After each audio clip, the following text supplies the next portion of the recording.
Byrna is still in pre-order. One early test in Asgard already pushed a Corvus Heidi score up by roughly 10 million.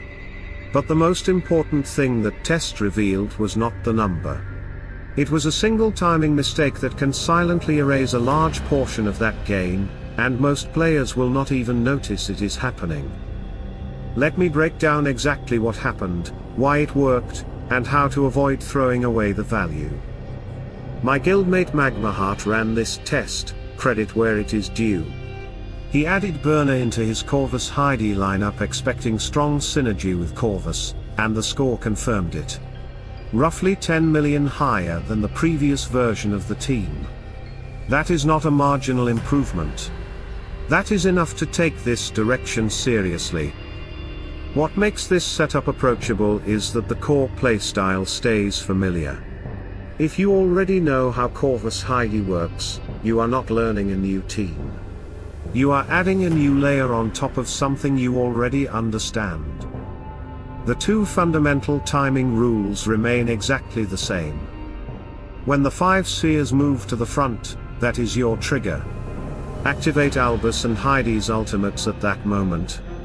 Then, when the meteor is about to land, hit the armor buff twice. Those two rules have not changed. Get those right and the team functions the way it is supposed to. Now here is where Byrna and Hus come in, and where the timing mistake lies. Under normal conditions, you can activate Byrna's and Hus's ultimates as soon as their energy bars are full. You do not need to hold them for long. But there is one situation where pressing too early becomes a costly error. If Byrna's or Hus's ultimate destroys even a single sphere at the wrong moment, specifically during the phase when Corvus's altar is still building reflected damage, you lose part of that accumulated value. That reflected damage has been stacking the entire fight. One misplaced activation can cut it short. And here is why that matters even more with Byrna specifically. Her ultimate is actively helping Corvus's altar build that reflected damage more effectively. She is accelerating the process. So if she is the one who accidentally disrupts it by destroying a sphere too early, the loss is not just the reflected damage, it is reflected damage that her own presence helped build. That is the mistake. And it is invisible if you are not watching for it. The fix is straightforward. When possible, activate Byrna's and Hus's ultimates before the meteor phase begins. That way the reflected damage finishes building cleanly, the meteor lands with full value, and Byrna's contribution to the process is not working against itself. This test is early. Magmaheart is not claiming this is the definitive Byrna lineup, and neither am I. More testing is coming, and there is a real possibility that an even stronger configuration exists once Byrna is more widely available and players have had time to experiment. But here is what we do know. A 10 million score increase from one hero addition is a result worth paying attention to.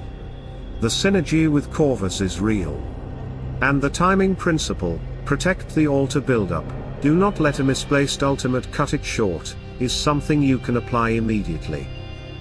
Byrna is not fully released yet. But players who understand this interaction before she goes wide will already be a step ahead when it matters. If you have already been thinking about where Byrna fits in your Asgard lineup, or if you have run your own early tests, drop your results in the comments. I want to see what you are finding. If this breakdown helped, leave a like, subscribe, and turn on notifications. More Byrna testing is coming, and the next video may change how you think about her completely. Salute and friendship. Stay sharp, stay ahead, and prepare before the meta catches up.